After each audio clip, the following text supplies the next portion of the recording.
Hello everyone. आज हम करने जा रहे हैं सीआरपीसी का चैप्टर नंबर 5 जिसकी हेडिंग है अरेस्ट।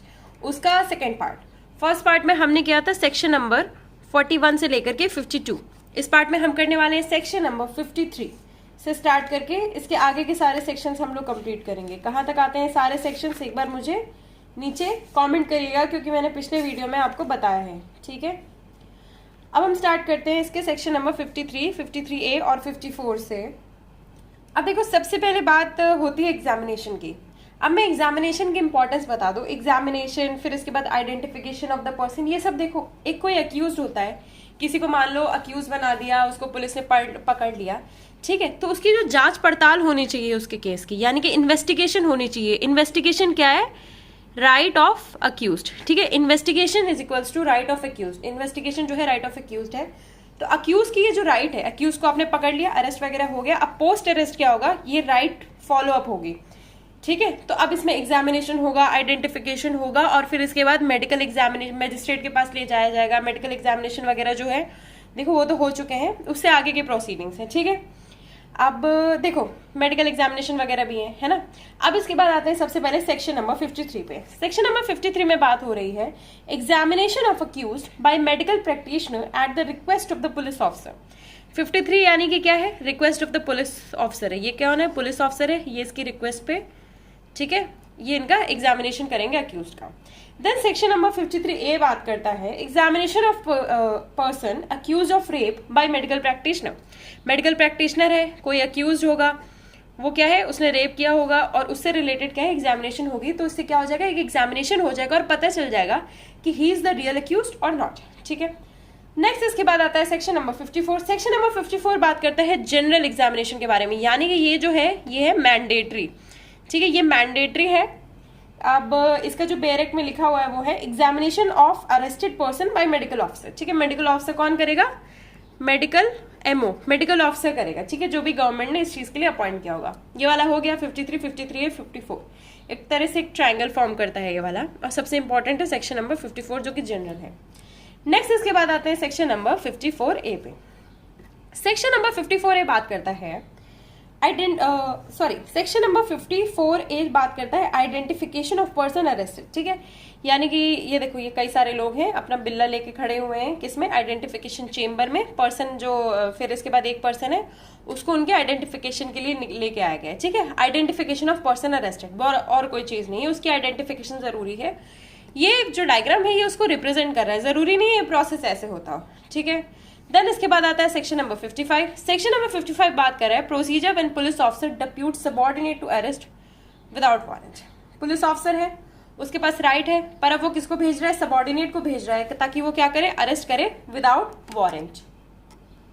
अब ये वाले ऊपर के प्रोविजंस हो गए। ठीक है, अब इसके बाद देखो ऊपर क्या है? राइट ऑफ द अक्यूज्ड हो रहा था, अब क्या है? Benefit of the arrested person, उससे रिलेटेड बात हो रही है। Benefit of the arrested person में कौन से सेक्शंस आते हैं? इसमें भी 3 सेक्शंस आते हैं, 55A, 56, 57। ऊपर हमने किए 2 सेक्शन और उससे पहले भी हमने 3 सेक्शंस किए। ठीक है, तो टोटल कितने हो गए? 3 + 3 6 + 2 8। ठीक है, 8 सेक्शंस हमने इस पेज में किए। 55A पे चलते हैं। 55A बात करता है health and safety of arrested person. ये क्या है? प्लस का साइन है। हॉस्पिटल में हालांकि रेड से होता है, पर इसको मैंने ब्लू से कर रखा है बिकॉज ये पूरा एक पार्ट है। ठीक है, हेल्थ एंड सेफ्टी किसकी? अरेस्टेड पर्सन की। ठीक है, अब वो हम बेरेक से पढ़ेंगे वो कैसे किया गया है। देन इसके बाद है सेक्शन नंबर 56। ठीक है, ये मैंने 24 बना रखा है, उसको ध्यान रखना। 24 में इधर साइड आता है सेक्शन नंबर 56। 56 बात कर रहा है person arrested to be taken before magistrate or officer in charge of police station. ठीक है, ये जो पर्सन है अरेस्टेड है, इसको या तो मजिस्ट्रेट के सामने ले जाओ या तो officer in charge of police station के सामने ले जाओ। देन इसके बाद आता है सेक्शन नंबर 57। 57 बात करता है person arrested not to be detained more than 24 hours. ठीक है, 24 घंटे से ज्यादा इसको डिटेन नहीं किया जाएगा, 24 घंटे के अंदर इसे मजिस्ट्रेट के सामने ले जाया जाएगा, इसलिए यहाँ पे मैंने 24 लिखा हुआ है। अब क्या है? सारी प्रोसीडिंग्स हो गई। ठीक है, यानी कि जो राइट ऑफ द अक्यूज है वो भी हो गया, जो कि है इन्वेस्टिगेशन। ठीक है, इन्वेस्टिगेशन हो गया, एग्जामिनेशन हो गया। एग्जामिनेशन में क्या था? मेडिकल। ठीक है, फिर इसके बाद क्या है? मजिस्ट्रेट के सामने ले जाया जाएगा। अब क्या है? Report of apprehension. Section number 58 बात करता है पुलिस टू रिपोर्ट एप्रीहेंशन, कितने एप्रीहेंशन हुए वगैरह वगैरह, उसके बारे में पुलिस को रिपोर्ट करना है। 59 में है डिस्चार्ज ऑफ पर्सन एप्रीहेंडेड, ये एप्रीहेंशन से रिलेटेड है, ठीक है। जो पर्सन एप्रीहेंडेड है उसको डिस्चार्ज करना है, उससे रिलेटेड प्रोविजंस है। सेक्शन नंबर 60 में बात होती है powers on escape to pursue and retake, ठीक है। कोई भाग गया है, भगोड़ा है, तो उसको फिर से ले लो। एंड देन सेक्शन 60 है जो कि लास्ट है, ये एक तरह से एप्रीहेंडेड वाला पोर्शन मान लो। 60 ये बात करता है, देखो जो अरेस्टेड पर्सन है, arrest to be made strictly according to this code, ठीक है। इस कोड के अकॉर्डिंग, यानी कि अरेस्ट जो है सीआरपीसी के अकॉर्डिंग करना है, क्योंकि अरेस्ट का जो एक पूरा चैप्टर है, चैप्टर नंबर 5 सीआरपीसी में दे रखा है। अब हम चलते हैं इसके पेयर एक्ट के प्रोविजंस पे। सेक्शन नंबर 53 से स्टार्ट करते हैं। 52 तक हमने लास्ट वीडियो में कर लिया था, अगर आपको वो देखना है तो देख लीजिए। सेक्शन नंबर 53 में सबसे पहले एक बात बता दो कि 53 जो है वो एक ऑप्शनल है, ठीक है। हम एग्जामिनेशन के बारे में बात करें, 53 ऑप्शनल है, 53A जो है वो कंडीशनल है, और जो 54 है वो जनरल है, ठीक है। तो अब देखो, examination of accused by medical practitioner at the request of police officer. अब देखो, जब भी कोई ऐसे सर्कमस्टांसेस आते हैं कोई पर्टिकुलर नेचर के, ठीक है, जिसमें रीजनेबल ग्राउंड से पुलिस ऑफिसर के पास, जिससे उनको बिलीव होता है कि एग्जामिनेशन से, इस पर्सन के एग्जामिनेशन से कोई एक ऐसा एविडेंस मिलेगा that this evidence will be afforded by the examination as to the commission of an offence, ठीक है। तो क्या हो जाएगा, उसका एग्जामिनेशन कराना लॉफुल हो जाएगा। किसके द्वारा? मेडिकल प्रैक्टिशनर जो कि रजिस्टर्ड है, ठीक है, acting at the request of police officer not below the rank of sub inspector. Sub inspector की रैंक से नीचे का जो पुलिस ऑफिसर है वो ऐसा नहीं कर सकता है। And for any person acting in good faith in his aid, ठीक है, in his aid and under his direction to make such an examination to ascertain the fact as is reasonably necessary. देखो, जो necessary है वो जरूरी है, necessary है वो ऑब्वियसली, नेसेसरी जरूरी जो भी है उसका पर्यायवाची ही है, ठीक है। और उसके लिए एक ही मीन्स दिखता है आपको, क्या कि मेडिकल एग्जामिनेशन करा लो, और वो मीन्स सही है तो वो करवा लो, है ना। नेक्स्ट इसके बाद है whenever the person of a female is to be examined. अब देखो, फीमेल को एग्जामिन करना है, ठीक है, तो examination shall be made only by or under the supervision of female registered medical practitioner, ठीक है। महिला का एग्जामिनेशन महिला, ठीक है। अब इसके बाद इसकी एक्सप्लेनेशन है in this section and in section 53 and in 54। Examination का मतलब क्या होता है? It shall include the examination of the blood, blood stain, semen, swabs in case of sexual offences, sputums, sweat, hair samples, fingers, nail clippings by the use of modern and scientific techniques। अब जितना भी हम लोग movies वगैरह में नहीं देखते हैं, ये पुलिस ऑफिसर, पुलिस वाली मूवीज आती हैं, जितना भी इन्वेस्टिगेटिव वाली मूवीज आती हैं, ठीक है, उनसे रिलेटेड जितना भी वो लोग डीएनए, उनके वो लोग डीएनए लेते हैं, या फिर जो भी उनका टीम करती है, उससे रिलेटेड सारी चीजें आप लिखते हैं। देन इसके बाद registered medical practitioner means a medical practitioner who possess any medical qualification as defined in clause H of section, कौन सा section 2 of Indian medical councils act, ठीक है। अब ये हमें पता चल गया मेडिकल प्रैक्टिशनर कहाँ है, कौन है, ये हमें इंडियन मेडिकल काउंसिल एक्ट में मिलेगा। और क्या क्या लेगा, अब देखो, एक टीवी सीरीज है लूसीफर, उसमें उनकी टीम जो जो कलेक्ट करती है डीएनए स्वैब्स वगैरह जितना भी है, वो सब चीजें आप एक बार लिख लेना। नेक्स्ट इसके बाद आता है सेक्शन नंबर 53A, ठीक है। ये भी मैंडेटरी नहीं है, ठीक है, डायरेक्टरी है, कंडीशनल है। Examination of person accused of rape by medical practitioner. अब देखो, जहां पे भी एक ऑफेंस है, रेप का हुआ है और पर्सन को अक्यूज किया गया है, अरेस्ट किया गया है, ठीक है, एक तो ऑफेंस हो गया है, दूसरा क्या है, अटेम्प्ट टू कमिट रेप, ठीक है, इसकी भी एक सजा है अच्छी खासी, तो उससे रिलेटेड, ठीक है। और रीजनेबल ग्राउंड्स है for believing that examination of his person will afford evidence as to the commission of such offence, ठीक है। ये तो रीजनेबल ग्राउंड्स इंपॉर्टेंट नहीं है, अगर रेप का ऑफेंस है तो उसके बाद उसको एग्जामिनेशन करना जरूरी है। It shall be lawful for a registered medical practitioner employed in a hospital run by government or by local authority and in the absence of such practitioner within the radius of 16 kilometres. एक तो क्या है, medical practitioner के under होगा, और अगर medical practitioner नहीं है तो 16 किलोमीटर के दायरे में अगर कोई हॉस्पिटल है, ठीक है, from the place where the offence has been committed by any other registered medical practitioner, कोई और registered medical practitioner necessary for the purpose, इस पर्पस के लिए। नेक्स्ट इसके बाद क्या है, the registered medical practitioner conducting such examination shall without delay, बिना किसी देरी के एग्जामिन करेंगे उस पर्सन को एंड प्रिपेयर अ रिपोर्ट, ठीक है। सिर्फ ये नहीं है कि तुम्हें एग्जामिनेशन करना है, तुम्हें रिपोर्ट भी बनानी है, ठीक है, कि एग्जामिनेशन में क्या क्या निकला, किस किस चीज की, the name and address of the accused and of the person by whom he was brought, the age of the accused, मतलब अक्यूज के बारे में एक तो बायोडाटा उसका ले लो, फिर इसके बाद marks of injury if any on the person of the accused, description of material taken from the person of the accused for DNA profiling, for example नाखून के नीचे से जो भी है, other material particulars in reasonable detail, ठीक है, जैसा भी है जो भी उनको लेना चाहिए वो सब लेकर के उसकी रिपोर्ट बना देंगे। इसके बाद भी ये लिखा है report shell state precisely the reasons of each conclusion. For example अगर वो किसी कंक्लूजन में, जैसे कि मेडिकल प्रैक्टिशनर आते ही अपनी रिपोर्ट के बाद उसके रीजंस देंगे, एग्जैक्ट टाइम बताएंगे, completion of the examination shall also be noted in the report, ठीक है, कि एग्जामिनेशन वगैरह का एग्जैक्ट टाइम क्या है। नेक्स्ट है registered medical practitioner shall without delay forward the report of the investigating officer, ठीक है, रिपोर्ट वगैरह जो है उनको भेज देंगे। फिर इसके बाद वो जो ऑफिसर है वो किसको भेजेंगे, मजिस्ट्रेट को भेजेंगे as a report under section 173 as part of the documents referred to in clause of subsection, ठीक है। 173 क्या है, पुलिस रिपोर्ट है, ठीक है, पुलिस रिपोर्ट के अंडर एक तरह से उसको भेज देंगे। नेक्स्ट इसके बाद आता है examination of arrested person by medical officer. अब मेडिकल ऑफिसर जो है वो क्या कर रहे हैं, एग्जामिनेशन कर रहे हैं। ये कौन सी एग्जामिनेशन है, इन जनरल एग्जामिनेशन है। इसमें भी वही है, when any person is arrested he shall be examined, ठीक है, उनको क्या किया जाएगा, एग्जामिन किया जाएगा। कौन करेगा, मेडिकल ऑफिसर करेगा। कि कहाँ, कौन सा मेडिकल ऑफिसर करेगा, who is in the service of central और स्टेट गवर्नमेंट, यानी कि गवर्नमेंट मेडिकल ऑफिसर करेगा, ठीक है। And in case of the medical officer not available by a registered medical practitioner, पहला क्या है एमओ, दूसरा क्या है एमपी, यानी कि मेडिकल प्रैक्टिशनर भी कर सकता है as soon after the arrest is made, तुरंत करो अरेस्ट के बाद। ये नहीं कि मान लो अरेस्ट हो गया उसके बाद उसकी खूब पिटाई की गई और इसके बाद फिर आप कर रहे हो कि अरे इसको तो ये निशान पहले ही थे, नहीं, पीटने के बाद हुए हैं, पुलिस के डंडे लगने के बाद, ये जानने के लिए कि उसको कस्टडी में मारा पीटा तो नहीं गया है। नेक्स्ट इसके बाद क्या है, provided that where the arrested person is a female, अगर फीमेल है तो फीमेल मेडिकल ऑफिसर के सुपरविजन पे सब कुछ होगा, ठीक है। नेक्स्ट इसके बाद क्या है, medical officer of a registered medical practitioner so examining the arrested person shall prepare the record of such examination. Examination सिर्फ जरूरी नहीं है, उसका रिकॉर्ड होना चाहिए, मैंने पहले ही बताया था। Approximate time when such injuries और मार्क्स में हैव बीन इन्फ्लिक्टेड, उसका भी बताना है, ठीक है। मतलब उनको क्या है ना, मेडिकल डॉक्टर से रिलेटेड है वो लोग, तो बॉडी से रिलेटेड वो सारे स्पेसिफिकेशंस, उसका वक्त, समय, क्या, कैसे, कब, क्यों, कौन सा औजार, ये सब बताएंगे, है ना।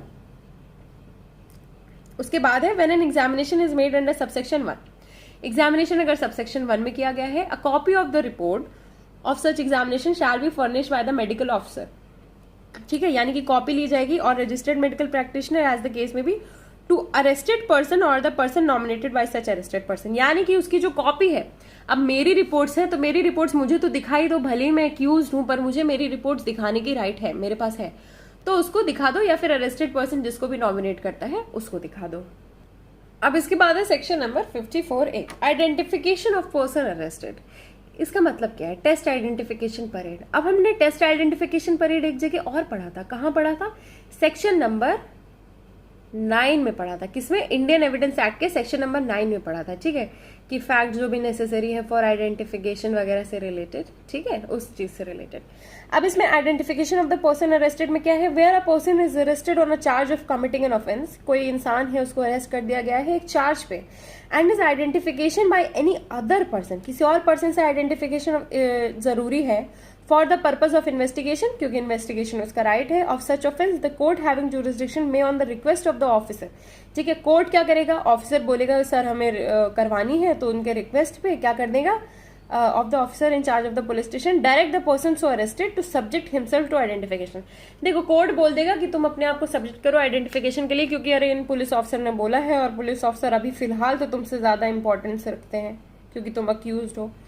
नेक्स्ट इसके बाद है provided that if the person identifying the person arrested is mentally or physically disabled. अब देखो ये डिसेबल्ड लिखा है, अगर कोई इंसान जो है वो मेंटली फिजिकली डिसेबल्ड है तो क्या हो जाएगा, process of identification shall take place under the supervision of magistrate. Magistrate के अंडर जो है वो आइडेंटिफिकेशन टेक प्लेस करेगी क्योंकि वो इंसान जो है वो डिसेबल्ड है। उसके बाद क्या है, provided further that if the person identifying the person arrested is mentally or physically disabled the identification process shall be वीडियोग्राफ्ड।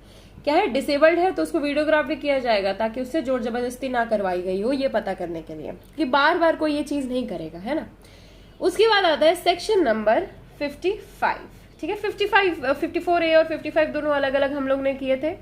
55 बात करते हैं procedure when police officer depute subordinate to arrest without warrant, ठीक है। अब इसमें क्या है, पुलिस ऑफिसर क्या करता है, अपने सबऑर्डिनेट को भेज देता है, जाओ इसे अरेस्ट करके लाओ बिना वारंट के, ठीक है। तो any person who may lawfully be arrested without a warrant he shall deliver to the officer required to make the arrest and order in writing specifying the person to be arrested and the offence or other cause for which the arrest is to be made, ठीक है। And the officer so required shall before making the arrest, before arrest करने से पहले क्या होगा, notify करेंगे person को to be arrested the substance of the order, देखो जूनियर को आप कुछ बोलोगे तो आप उसे क्या दोगे, ऑर्डर दोगे, तो वो जो ऑर्डर आपको मिला है उसके जो सब्सटेंस है वो अरेस्टेड पर्सन को बता दो, and if so required by such person shall show him the order, ठीक है, उसे शो भी करो कि हमें अधिकार मिला है तुम्हें अरेस्ट करने के लिए, हमें ऑर्डर मिला है, जैसा भी है।